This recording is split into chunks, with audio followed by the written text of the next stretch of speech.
Hello everyone, I'm Saket Bajpayee, Director of Prayas Physics Classes, Dehradun. Welcome students, let's have a look at this beautiful problem. The question says, two metal balls of radii A and B respectively are located in a homogeneous poorly conducting medium with resistivity ρ. Find the resistance of the medium between the balls provided that the separation between them is much greater than the radius of the balls. तो बच्चों इस सवाल में basically अपने को ये कहा गया है कि एक होमोजेनस पुअरली कंडक्टिंग मीडियम है जिसकी रेजिस्टिविटी अपने को दे रखी है और बोला गया है कि इसमें दो मेटालिक बॉल्स हैं रेडियस ए और बी वाले और अपने को क्या निकालना है resistance of the medium between the balls है ना। और अपने को ये कंडीशन दी हुई है कि उनके बीच का सेपरेशन बहुत ज्यादा है as compare to the radius. ठीक है, तो चलिए शुरू करते हैं। लेकिन बच्चों इस सवाल को करने के लिए ना मुझे एक कॉन्सेप्ट की जरूरत होगी, तो मैं चाहता हूं पहले आपके साथ ना वो कॉन्सेप्ट डिस्कस कर लेना। तो वो कॉन्सेप्ट ये है कि मान लीजिए मेरे पास एक मेटालिक बॉल है ना जिसकी रेडियस लेटर से कि स्मॉल आर है, वो एक होमोजेनस पुअरली कंडक्टिंग मीडियम में है जिसकी रेजिस्टिविटी सेम रो दे रखी है। ठीक है ना। अब मैं ये निकालना चाहता हूं कि अगर मैंने इसे चार्ज दिया लेटर से कि क्यू नॉट है ना, मैंने इसे क्यू नॉट चार्ज दिया तो क्या होगा इसके साथ। हम लोग जानते हैं कि इनफाइनाइट का पोटेंशियल क्या होता है, इनफाइनाइट का पोटेंशियल जीरो हम लोग एज्यूम करते हैं और उस हिसाब से इसका पोटेंशियल क्या हो गया पॉजिटिव है ना। तो अपने को ये समझ में आ रहा है कि ये बेसिकली क्या होना चालू हो जाएगा, ये डिस्चार्ज होना चालू हो जाएगा है ना। बेसिकली ये एक आइसोलेटेड कैपेसिटर है राइट, जो कि चार्ज्ड है शुरुआत में, तो it will eventually gate discharged right. तो मैं यही देखना चाहता हूं कि t इक्वल टू 0 पर जब ये फुली चार्ज था, जब इसके पास चार्ज कितना था क्यू नॉट था, तो इस मोमेंट पर अगर हम लोग इसे छोड़ देंगे तो इमीडिएटली ये किस रेट से डिस्चार्ज होने लगेगा। क्लियर है ये बात। तो सबसे पहले मैं फॉर्मूला लगाऊंगा यहां पर कौन सा, डिस्चार्जिंग का। डिस्चार्जिंग का फॉर्मूला आपको याद होगा, वो होता है q is equal to Q naught e to the power minus t upon tau. और यहां पर टाउ क्या होता है, टाउ होता है R इंटू सी। तो बच्चों ये आइसोलेटेड कैपेसिटर है लेकिन ये मीडियम के अंदर है। लेट अस से कि इस मीडियम की जो रिलेटिव परमिटिविटी है वो एप्सिलॉन R है। ठीक है, तो मैं इसका कैपेसिटेंस कितना कह दूंगा, मैं इसका कैपेसिटेंस कह दूंगा epsilon R multiplied by 4 pi epsilon not small r। आपको याद होगा एक आइसोलेटेड कैपेसिटर अगर वैक्यूम में होता तो उसकी कैपेसिटेंस होती 4 पाई एप्सिलॉन नॉट r, लेकिन चूंकि ये एक मीडियम में है तो इसीलिए इसकी कैपेसिटेंस क्या हो जाएगी epsilon r multiplied by 4 pi epsilon not r। अब बच्चों अगर मेरे को रेजिस्टेंस निकालना है इस मीडियम का तो मैं क्या करूंगा, मेरे को दिख रहा है कि ये जो मीडियम है ना, उसमें बेसिकली करंट किस तरीके से फ्लो हो रहा है, करंट कुछ इस तरीके से फ्लो हो रहा है रेडियली आउटवर्ड डायरेक्शन में है ना। रेडियली आउटवर्ड डायरेक्शन में करंट जो है वो फ्लो हो रहा है और वो भी 3 डायमेंशन में, क्योंकि ये तो एक स्फेयर है। ठीक है, तो मुझे ये समझ में आ गया कि अगर करंट फ्लो कर रहा है from the surface to infinity तो मुझे बेसिकली क्या निकालना होगा, रेजिस्टेंस निकालना होगा। तो उसके लिए मैं क्या करूंगा, मैं किसी x रेडियल डिस्टेंस जाऊंगा और वहां पर से और dx आगे चला जाऊंगा। तो आप समझ रहे हैं मुझे एक dx थिकनेस का शेल मिल जाएगा। ठीक है, और ऐसे इनफाइनाइट नंबर ऑफ शेल्स मुझे मिलेंगे जिनके थ्रू करंट पास करते हुए जा रहा है। तो सारे के सारे शेल्स जो है वो किस कॉम्बिनेशन में है, वो सीरीज कॉम्बिनेशन में है। तो अगर मैं एक शेल का रेजिस्टेंस निकाल लूं तो उसको अगर इंटीग्रेट कर दूंगा तो मेरे पास टोटल रेजिस्टेंस आ जाएगा।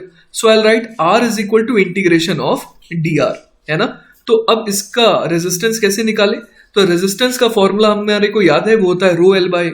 तो मैं लिख देता हूं रो मल्टीप्लाइड बाय कितनी लेंथ हो जाएगी, लेंथ क्या होता है वो डायमेंशन जिसको चीरते हुए करंट जा रही है, तो कितनी थिकनेस को चीरते हुए करंट जाएगी यहां से, वो है dx अपॉन एरिया। एरिया क्या होता है कि किसी भी मोमेंट पर चार्जेस कितने एरिया में आपको पाए जाते हुए दिखेंगे, तो वो एरिया हो जाएगा 4 पाई x स्क्वायर। क्लियर है। और x जो है ना, वो सेंटर से मैंने बेसिकली डिस्टेंस लिए, तो x कहां से कहां वेरी होगा, वो वेरी करेगा स्मॉल r से इंफिनिटी तक। तो चलिए इसे इंटीग्रेट करते हैं। इंटीग्रेट करने पर ये कितना आ जाएगा, ये आ जाएगा रो अपॉन 4 पाई 1 अपॉन एक्स स्क्वायर का हो जाएगा माइनस 1 अपॉन एक्स और उसमें r भर देंगे तो ये बेसिकली हो जाएगा रो अपॉन 4 पाई r। तो पूरे के पूरे मीडियम का जो रेजिस्टेंस आ गया वो कितना आ गया, रो अपॉन 4 पाई आर आ गया। ठीक है, तो अब हम लोग बात कर रहे थे कि t बराबर 0 पर, है ना, t बराबर 0 पर करंट क्या होगा। सही है, और करंट बराबर क्या हो जाएगा, minus of d q by d t. मैं minus d q by d t क्यों बोल रहा हूं, क्योंकि मुझे मैग्नीट्यूड चाहिए, है ना, और चार्ज जो है वो वक्त के साथ कम होगा because there is discharging. Q मैंने आपको पहले ही बताया था कि वो कितना होता है, क्यू बराबर Q naught e to the power minus t by tau. Discharging में यही यूज करते हैं। तो यहां से क्या आ जाएगा अपने पास, यहां से आ जाएगा Q naught upon tau into e to the power minus t upon tau, है ना। और अगर टी इक्वल टू 0 पर देखें तो आई नॉट को मैं कितना बोल दूंगा, ये सिंपली हो जाएगा क्यू नॉट अपॉन टाउ, मतलब Q naught divided by R into C. Clear है ये बात। अब देखिए अपने को आर भी पता है और अपने को सी भी पता है, तो चलिए वैल्यू पुट कर देते हैं। आई नॉट मैं कह दूंगा ये हो जाएगा Q naught divided by R, हमने कितना निकाला था, आर हमने निकाला था रो अपॉन, है ना, रो डिवाइडेड बाय 4 पाई आर, है ना, तो रो अपॉन 4 पाई आर। अब बच्चों मुझे कैपेसिटेंस भी लिखना है, तो कैपेसिटेंस आपको याद होगा वो कितना आ गया था, 4 pi epsilon naught into R multiplied by epsilon R. तो सबसे मजेदार चीज यहां पर ये आने वाली है कि ये इंडिपेंडेंट ऑफ रेडियस है। यही चीज मैं शो करने के लिए ये पूरी की पूरी कैलकुलेशन कर रहा हूं। तो आई नॉट बराबर कितना आ गया, 4 पाई से 4 पाई भी कैंसिल आउट हो गया, तो ये बेसिकली आ गया Q naught upon rho epsilon naught epsilon R, है ना। तो आई नॉट की वैल्यू आ गई Q naught divided by rho epsilon naught epsilon R, जो कि बेसिकली क्या है, एक कांस्टेंट है ना, क्योंकि मीडियम के लिए रो कांस्टेंट था, एप्सिलॉन नॉट तो खैर है ही कांस्टेंट, और एप्सिलॉन आर भी इस मीडियम के लिए कांस्टेंट है, और क्यू नॉट क्या था, इनिशियल चार्ज। तो बेसिकली हम लोग देख पा रहे हैं कि आई नॉट क्या है, इट इज इंडिपेंडेंट, है ना, इंडिपेंडेंट ऑफ रेडियस, है ना। रेडियस कुछ भी हो वो उसके इंडिपेंडेंट है, किस रेट से इनिशियली ये डिस्चार्ज होना चाह रहा है। ठीक है, तो बच्चों इस जानकारी को हासिल करने के बाद अब हम लोग आ जाते हैं अपने करंट सवाल में, जिसमें अपने को रेडियस एक का ए दिया हुआ था और दूसरे का रेडियस बी दिया हुआ था, और अपने से ये कहा गया था कि इन दोनों का सेपरेशन बहुत लार्ज है as compare to A and B, और अपने को क्या निकालना था, इन दोनों के बीच की मीडियम का रेजिस्टेंस। तो बच्चों मैं क्या करने वाला हूं, यहां पर इसको चार्ज देने वाला हूं Q और दूसरे वाले को चार्ज देने वाला हूं मैं माइनस Q। ठीक है, थोड़ी देर के लिए मैं चाहता हूं बच्चों कि आप भूल जाइए कि ये जो दूसरा बॉल है वो एग्जिस्ट कर रहा है ना।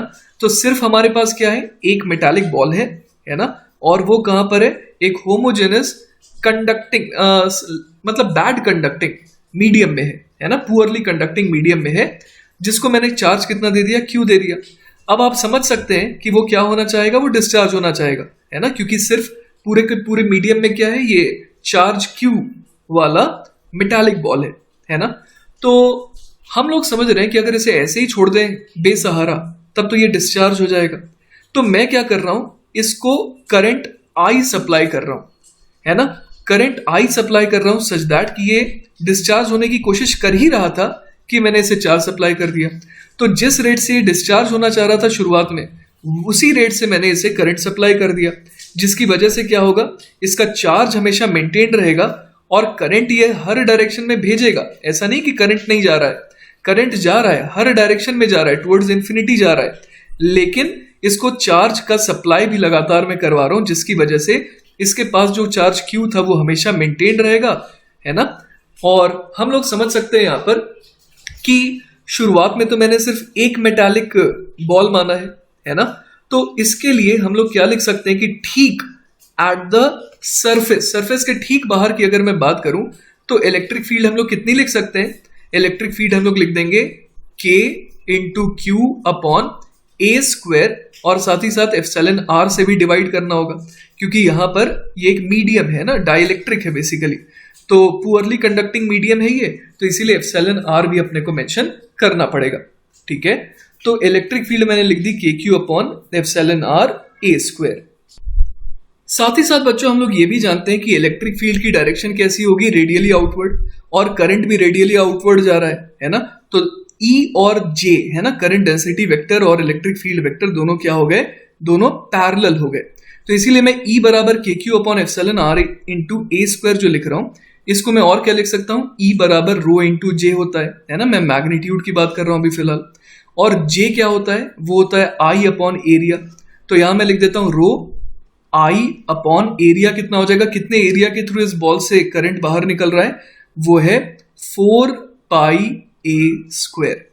क्लियर है ये बात। तो हमारे पास देखिए क्या आ गया, अगर मैं K को ओपन कर दूं तो ये हो जाएगा 1 upon 4 pi epsilon naught Q upon epsilon R A square is equal to rho into I upon 4 pi A square. अब यहां पर क्या क्या चीजें कैंसिल आउट हो रही है, 4 पाई से 4 पाई चला गया, ए स्क्वायर से ए स्क्वायर चला गया। सही है।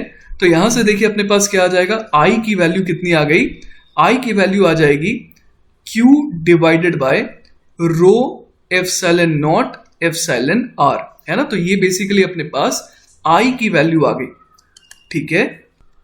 अब बच्चों हम लोग बात करते हैं दूसरे मेटालिक स्फीयर की। अब पहले वाले को पिक्चर से हटा देते हैं और अब सिर्फ इस मीडियम में क्या रख देते हैं, दूसरा मेटालिक बॉल। ठीक है, जिसके पास चार्ज लेटर से कि मैंने दे दिया -Q, है ना। अब क्या होगा, अब चूंकि ये नेगेटिव पोटेंशियल पर आ गया तो इन्फिनिटी का पोटेंशियल तो जीरो है, तो वहां से चार्ज आएगा और इसको क्या करने की कोशिश करेगा, न्यूट्रलाइज। इसकी रेडियस कितनी है, b है। तो बेसिकली मुझे क्या करना होगा, इसके चार्ज को मेंटेन रखने के लिए, मुझे इसके चार्ज को मेंटेन रखने के लिए क्या करना होगा कि जिस रेट से इसके पास चार्ज आ रहा है ना, इन्फिनिटी से, उसी रेट से मुझे चार्ज को इससे खींचना भी होगा, है ना। तो यहां पर मैं बोल देता हूं कि मैं आई करंट इससे खींच रहा हूं। अच्छा, करंट आई ही क्यों कहा मैंने, क्योंकि मैंने आपको ये डिराइव करके दिखाया था कि इनिशियली, है ना, जब चार्ज फुल रहता है तो उस समय जिस रेट से कोई भी कैपेसिटर जो है डिस्चार्ज हो रहा होता है, वो क्या होता है, वो सेम होता है इररिस्पेक्टिव ऑफ द रेडियस। तो यहां पर भी एक तरीके से इसके पास -Q चार्ज तो है ही ना, जो कि धीरे धीरे क्या होने वाला है, न्यूट्रलाइज होने वाला है अगर मैं इससे करंट खींचू नहीं। तो जिस रेट से इन्फिनिटी से चार्जेस आकर के इसको न्यूट्रलाइज करने की कोशिश कर रहे हैं, उसी रेट से उन सारे चार्जेस को मैं क्या कर ले रहा हूं, खींच ले रहा हूं किसी वायर के थ्रू। ठीक है, तो इस बार भी मैं क्या बोल दूंगा, मैं आराम से कह दूंगा कि आई की वैल्यू जो है वो कितनी आ जाएगी, सेम एज प्रीवियस वन, जो कि कितनी थी, Q upon rho epsilon naught epsilon R, क्योंकि वो तो मैंने आपको डिराइव करके दिखाया था कि वो रेडियस पे डिपेंड करने वाली नहीं है। क्लियर है बात। तो अब अगर मैं दोनों पिक्चर्स को अगर कंबाइन कर दूं, है ना, चलिए दोनों पिक्चर्स को हम लोग अगर कंबाइन करने की कोशिश करें, मतलब कि बेसिकली मैं सुपर इम्पोज करने वाला हूं, है ना। मेरे पास दो स्फीयर अब दिखाई दे रहे हैं, एक का रेडियस a है और दूसरे का रेडियस b है। एक के पास चार्ज q है, दूसरे के पास चार्ज -Q है। उसके अलावा मैं क्या कर रहा हूं, एक को करंट सप्लाई कर रहा हूं I और दूसरे से मैं खींच रहा हूं करंट कितना, I। सही है बात। तो मुझे क्या फील हो रहा है, मुझे ऐसा फील हो रहा है कि मैंने I करंट एक को सप्लाई करा, ठीक है। अब वहां से क्या हुआ कि उसने हर डायरेक्शन में करंट भेजा और वो गया कहां, इन्फिनिटी को। और दूसरे डायग्राम के थ्रू मुझे ये समझ में आ रहा है कि इन्फिनिटी से ये करंट को खींच करके ला रहा है, जिसे मैं एक वायर के थ्रू विड्रॉ कर रहा हूं, है ना। तो बेसिकली ऐसा लग रहा है कि करंट को भेजा गया पहले शेल के पास, इसने भेजा इन्फिनिटी को, इन्फिनिटी से वापस इसने खींचा, और एक अपने को समझ में आ रहा है कि एक साइकिल बनता जा रहा है ना, यहां से करंट जा रहा है, इधर से घूम करके वापस इधर आ जा रहा है, ऐसा अपीयर हो रहा है। तो हम लोग यहां पर कह सकते हैं कि अगर मुझे पोटेंशियल डिफरेंस मिल जाए इन तीनों पॉइंट, इन दोनों पॉइंट्स का ना, लेटर से कि इसे मैं ए कह रहा हूं और इस पॉइंट को लेटर से कि मैं बी कह रहा हूं, अगर मुझे ए और बी का पोटेंशियल डिफरेंस मिल जाए, है ना, तो मैं क्या कर सकता हूं, उस पोटेंशियल डिफरेंस को अगर मैं इस करंट से डिवाइड कर दूं तो मुझे क्या मिल जाएगा, रेजिस्टेंस मिल जाएगा, है ना। यही तो हम लोग सीखे हैं। तो हम लोग एक काम करते हैं, पोटेंशियल डिफरेंस निकालने की कोशिश करते हैं। अब पोटेंशियल डिफरेंस कैसे निकालें, तो V प्लस, है ना, वो कितना हो जाएगा, ये हो जाएगा K Q अपॉन A। ये होती वैल्यू अगर ये वैक्यूम होता, लेकिन ये वैक्यूम तो है नहीं, तो यहाँ पर एप्सिलॉन R भी लिखना होगा। साथ ही साथ V माइनस कितना हो जाएगा, वो हो जाएगा K Q upon epsilon R और इधर आ जाएगा B। तो पोटेंशियल डिफरेंस क्या होता है, पोटेंशियल डिफरेंस होता है V plus minus V minus, जो कि कितना आ जाएगा, K Q upon epsilon R multiplied by 1 upon A। अच्छा, यहाँ V माइनस में एक नेगेटिव साइन भी तो आना चाहिए, क्योंकि चार्ज इसके पास कैसा है, नेगेटिव है। तो इसीलिए 1/A प्लस 1/B यहाँ आना चाहिए। ठीक है, तो मेरे पास पोटेंशियल डिफरेंस आ गया। साथ ही साथ करंट कितना था, करंट एक बार चेक कर लेते हैं, वो था Q upon rho epsilon naught epsilon R. तो I था Q डिवाइडेड बाय, है ना, यहां मैं लिख देता हूं Q divided by rho epsilon naught epsilon R. यही तो करंट बेसिकली एंटर करा थ्रू द पॉजिटिव स्फीयर, फिर गया वो घूमते घूमते गया कहां पर, पूरे इन्फिनिटी पर, वहां से वापस आया, जिसे खींचा किसने, नेगेटिवली चार्ज मेटल ने, और उसको वापस हम लोगों ने एक वायर के थ्रू विड्रॉ कर लिया। ऐसा हम लोग इमेजिन कर सकते हैं। तो यहां पर देखिए अपने पास R कितना आ जाएगा, V अपॉन आई। V कितना है, वो है K को मैं ओपन कर देता हूं, K हो जाएगा 1/4 पाई epsilon naught Q upon epsilon R, और इसको अगर मैं देखूं तो ये बन जाएगा 1/A प्लस 1/B, और इसको डिवाइड किससे कर दूं, इसको मैं डिवाइड कर दूंगा बच्चों Q upon rho epsilon naught epsilon R से। तो आप देखिए बहुत सारी चीजें यहाँ पर कैंसिल आउट होने वाली हैं, जैसे कि epsilon naught epsilon R, epsilon naught epsilon R, Q से Q चला गया, तो क्या बच गया अपने पास, R इज इक्वल टू क्या रह जाएगा अपने पास, ये हो जाएगा रो अपॉन 4 पाई, और साथ ही साथ और क्या आ जाएगा 1/A प्लस 1/B। तो बच्चों this is our final answer. I hope कि आपको ये सॉल्यूशन अच्छे से समझ में आया होगा। और इस सवाल में एक बहुत इंपॉर्टेंट चीज हम लोगों ने यूज करी, वो क्या है कि रेडियस कुछ भी हो मेटालिक शेल का, है ना, अगर वो सिंपली एक पुअरली कंडक्टिंग मीडियम में रखा हो तो उसका इनिशियल रेट ऑफ, है ना, डिसचार्जिंग, वो क्या रहेगा, सेम रहेगा। ठीक है, तो उसी का हम लोगों ने यूज करा। और साथ ही साथ हम लोग पोटेंशियल की वैल्यू को कैसे लिख पाए, KQ upon epsilon R into a. उसका रीजन ये है कि आखिर ये दोनों जो है वो बहुत ही वाइडली सेपरेटेड है ना, इसीलिए हम लोग यहाँ पर ये फॉर्मूला यूज कर सकते हैं। ऑलराइट बच्चों, टेक केयर, बाय बाय।